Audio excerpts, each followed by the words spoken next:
Hey, what's up, everyone? I want to invite you all on the journey. As we embark on this journey, I would love to pick your brain just a little.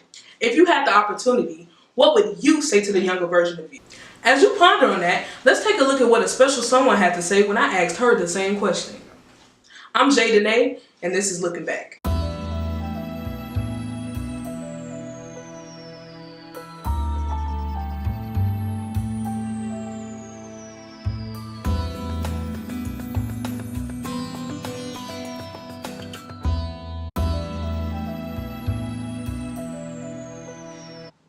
If I can use 3 words to describe the 18-year-old version of me, I would use lost, insecure, and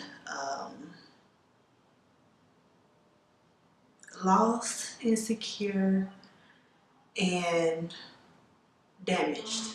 If I could have a conversation with the 18-year-old version of Mariah, I would say,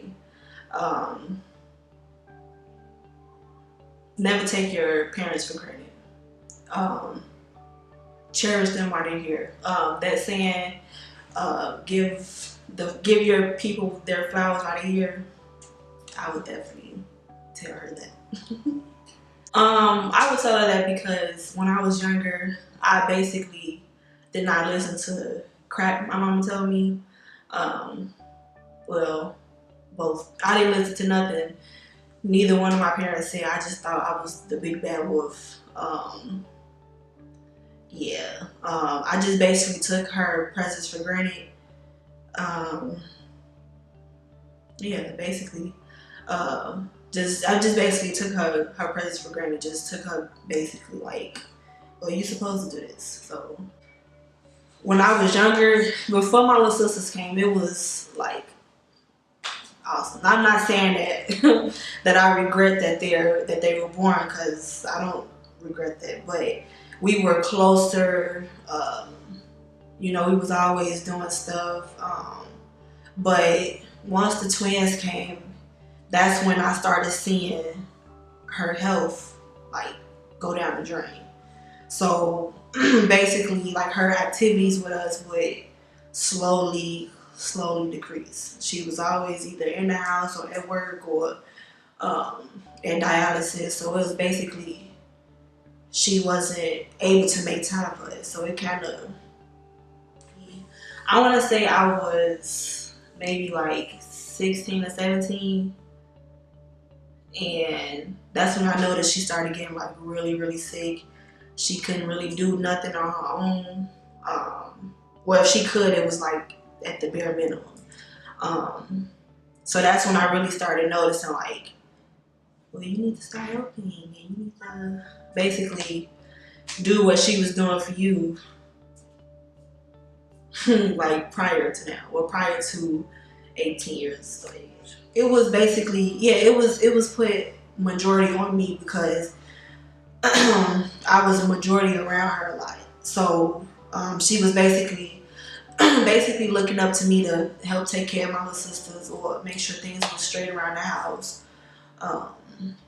and things like that. Make sure that their homework was done, they get to school on time, or make sure that she gets up on time to take us to school, stuff like that. So I just basically felt like she was preparing me. She was preparing me because she knew that she was leaving, but she didn't want to tell us. So she was basically molding me into her shoes. We was in Houston, and this was right before they told us that she had an infection. And I had told her that I got my first job, and she was like, oh, about time. And I was like, what? She was like, about time. I need somebody to help me. So I started laughing or whatever, and she was like, no, I told her that I was going to cut my hair like hers. And she was like, well, I don't know why the F you going to do that? And I'm just like, well, I want to be like you. And she was like, no.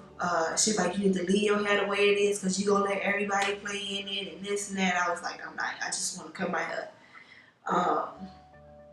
And the last thing I heard her say before we left out the room, because visitation, well, she was getting ready to have dialysis, I believe. the last thing I heard her physically say was, "Lily, I'll be home right before your birthday." And we all was just like, "Okay, we'll see you later, Reese." And she told us she loved us, and that was it. That was the last thing I heard her physically say. When they told me that she passed away, I basically just locked myself in a room for 2.5 weeks. I skipped out on school. I wasn't eating. I wasn't talking to nobody. So it basically kind of crushed me because I didn't know. I don't know how to say it. I didn't know how to basically function without her. So it kind of left a. When she left, she took a piece of me with her. So it's like I didn't know how to rebuild that piece back. And yeah, when she left, she took a piece with her, and it's just yeah. I have pictures of her like everywhere, social media, around my house, through my phone. So I just basically, like, before I go to sleep, I always look at her picture and be like, "Oh, I know you're still here. Your presence is here, but I know you're still here in spirit."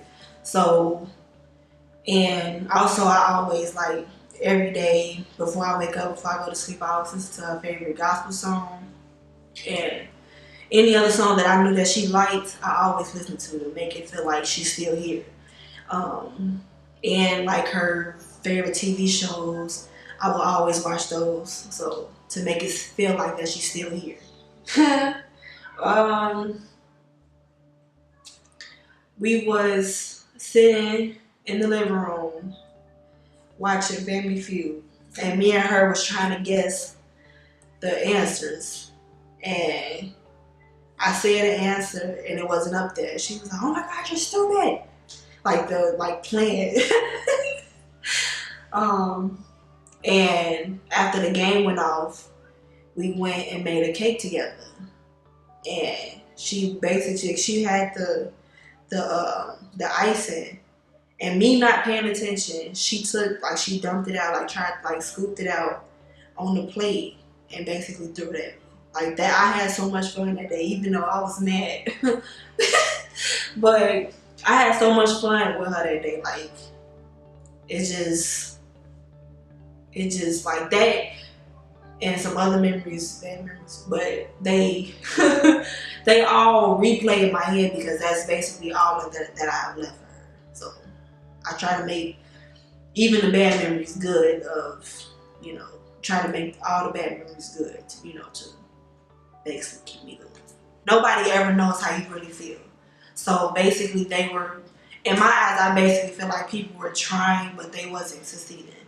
So what I mean by that is, like, people were trying to comfort you, but you can never comfort somebody that just lost a parent.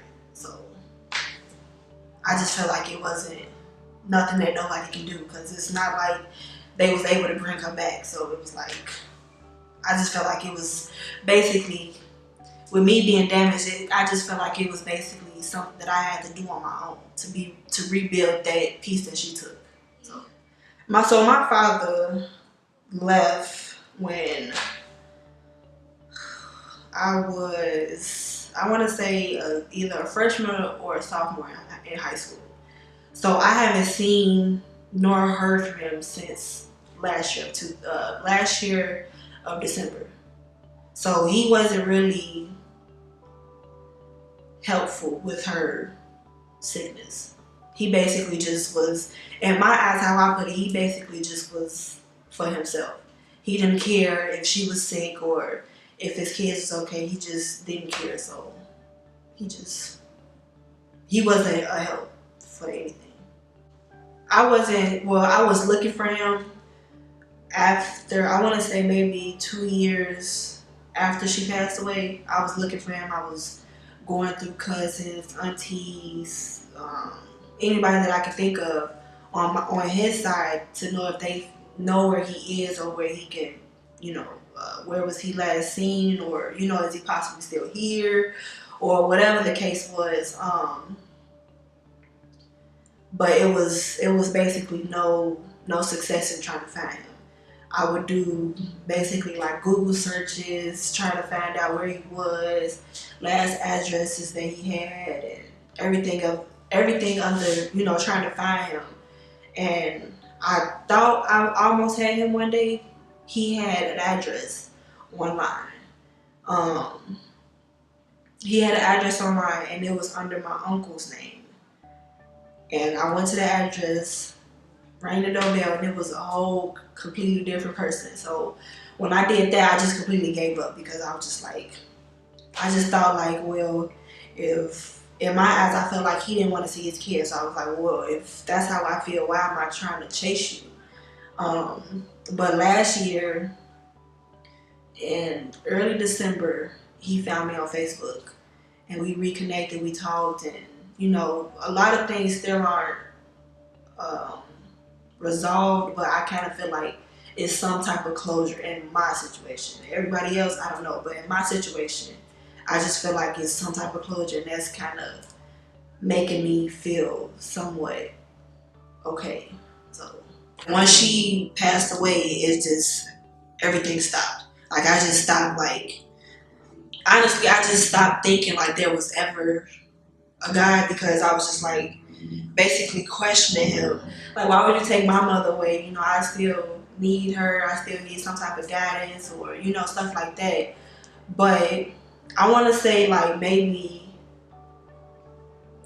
a couple of months ago, that's when I really started like praying and going back towards him, trying to get back to trying to build my relationship back with him, because a lot of stuff has been trying to tear me down.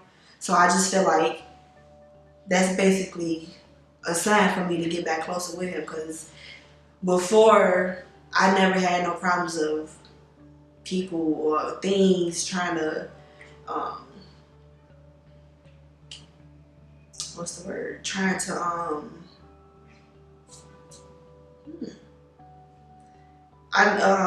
trying to basically damage or trying to kill me, basically. Like trying to kill my mind. So it's like that's why I feel like that's why I started trying to get back closer with him as much as possible, because I feel like not once, but now that I'm a little bit closer back to him, a lot of stuff has stopped.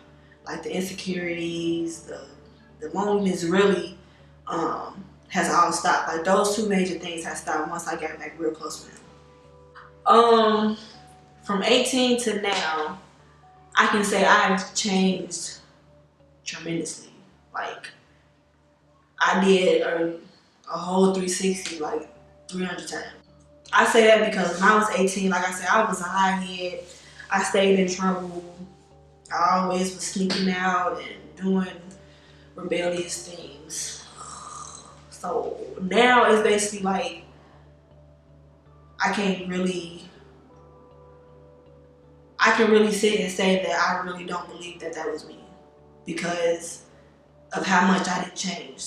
I don't see that 18-year-old Mariah in me now, basically. So that's why I say I did a 360, 300 times.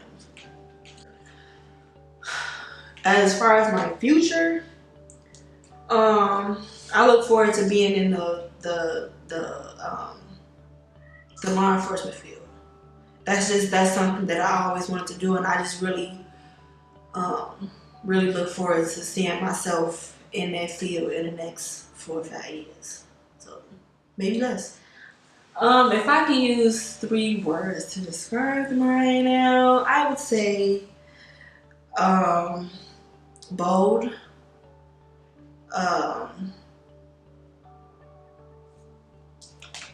intelligent, and healthy.